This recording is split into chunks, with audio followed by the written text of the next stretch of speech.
G'day guys, Tom and Wade here from Different Drop. And Wade, happy Halliday Day. Happy Halliday Day. Happy Halliday Day. It's the most wonderful time of the year. It's the morning after the night before. It's Thursday morning, August 3. And last night was the James Halliday Wine Companion Awards, the annual awards. Always an exciting time in the industry. And where lots of our favourite wineries get all dolled up and go down to Melbourne and see if they picked up a gong. And did we pick up a gong all right? Mate. We are looking today at the new Wine of the Year, the 2021 Yangarra Old Vine Grenache from our great mates at Yangarra. We love this wine. This is an amazing acknowledgement for the work of Peter Fraser, the winemaker, Michael Lane, who runs the vineyards there, and the whole Yangarra team who have been making incredible wines for many years. So good on you, Pete and crew. And we just love this wine. So we're going to crack it, have a look, and see if Halliday's lost his marbles. Yeah.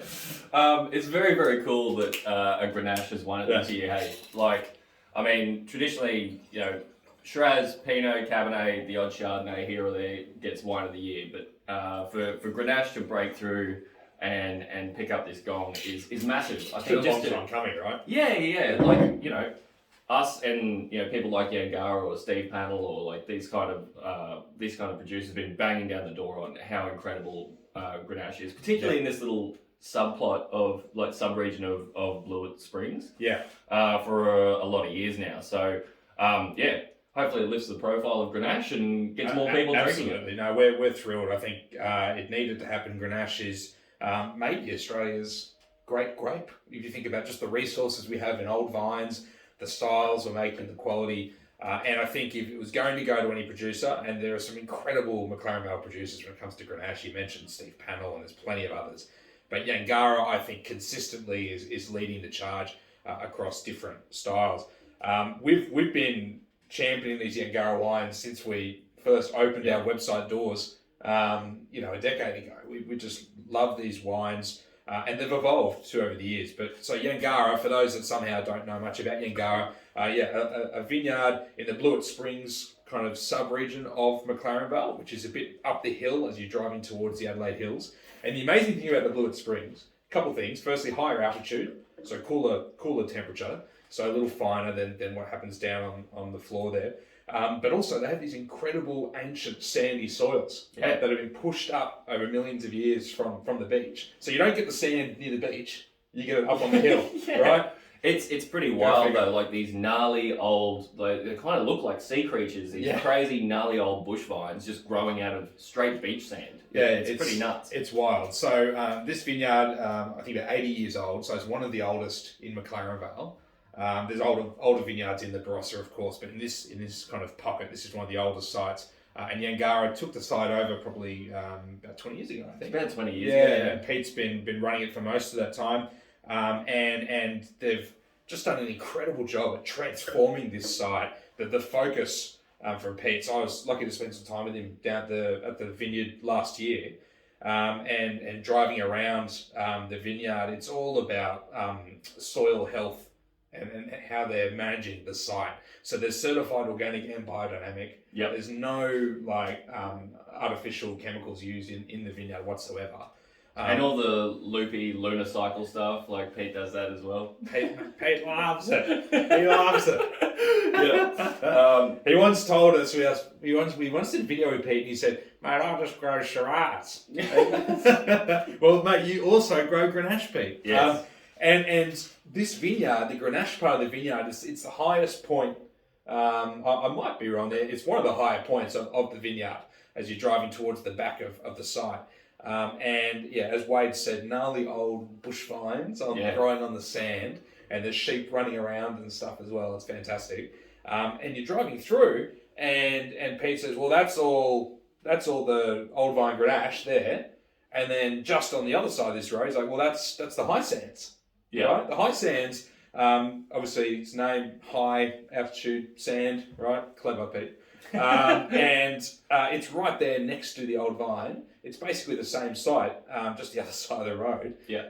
And that wine goes for, what does that go for now? About $3,000. It's $300 this year. So Yeah, I guess that's one point we should make about this is just the ridiculous value for money that this wine has represented for like at least the last 10, 15 years. Yeah. So it's gone up a little bit in price over that time. So sitting at $40 retail this year. But in terms of the amount of meticulous attention to detail that goes into producing that wine, it's ridiculously underpriced, isn't it?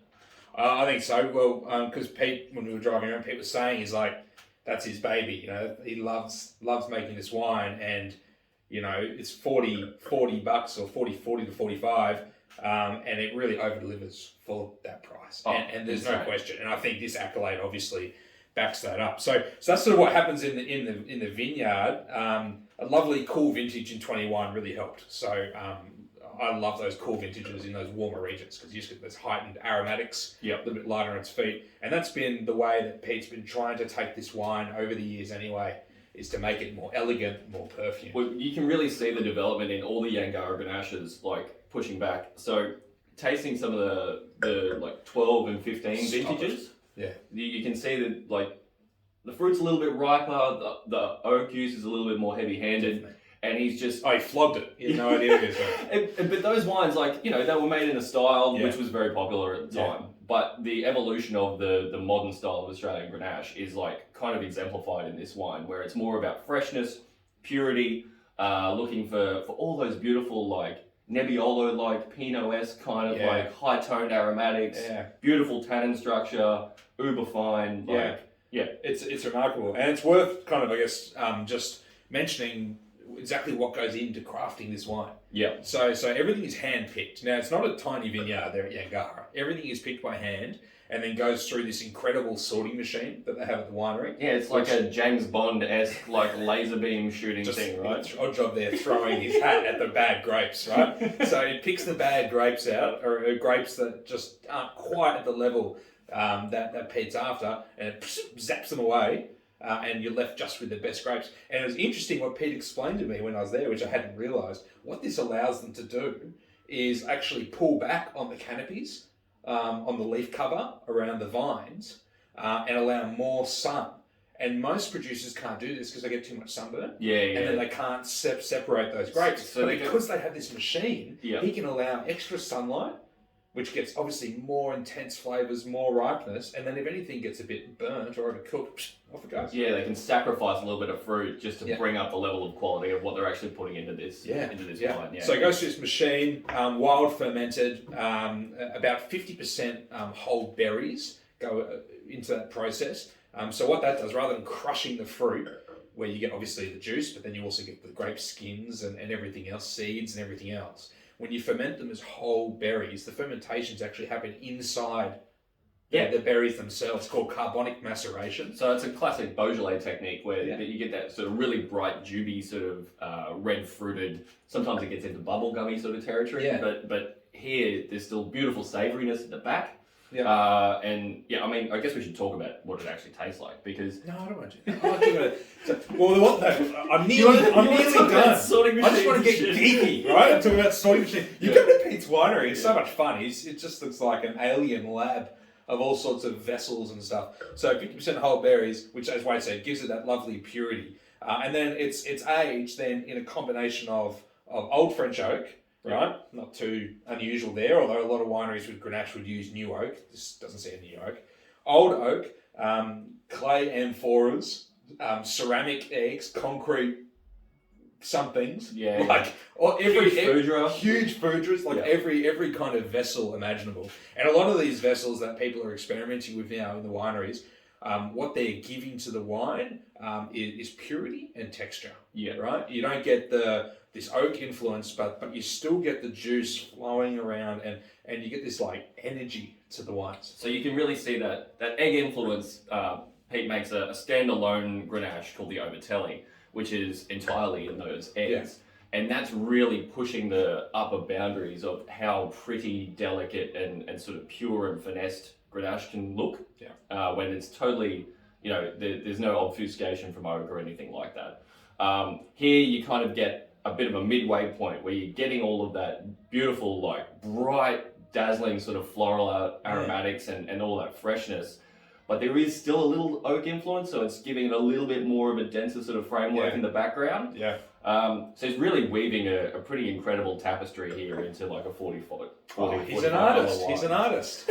He's not an artist, but yeah, he's doing incredible things with Grenache, and yeah, couldn't have gone to a nicer bloke. As you said before, what it tastes like. I mean, you kind of hinted there, but it just like jumps out of the glass with perfume. Like this one, great Grenache is very aromatic. It's one of the most kind of aromatic varieties when you smell it. It's got this like candied, like red skin, like red frogs kind of character. Sometimes it can get too juby though, and this has all those kind of subtle, earthy, spicy, floral components to it as well. And when we're talking about Grenache, like yes, all those aromatics and that beautiful, sweet, bright fruit profile is really sort of front and center. But what separates great Grenache is always the tannin profile. So when this has incredible acidity, but the tannin is uber fine, like really detailed. So yes, it's insanely delicious right now, but it's going to have longevity as well. Yeah. If you do want to cellar it, like it's a 15-year wine if you want to do that. And it's no more than medium bodied.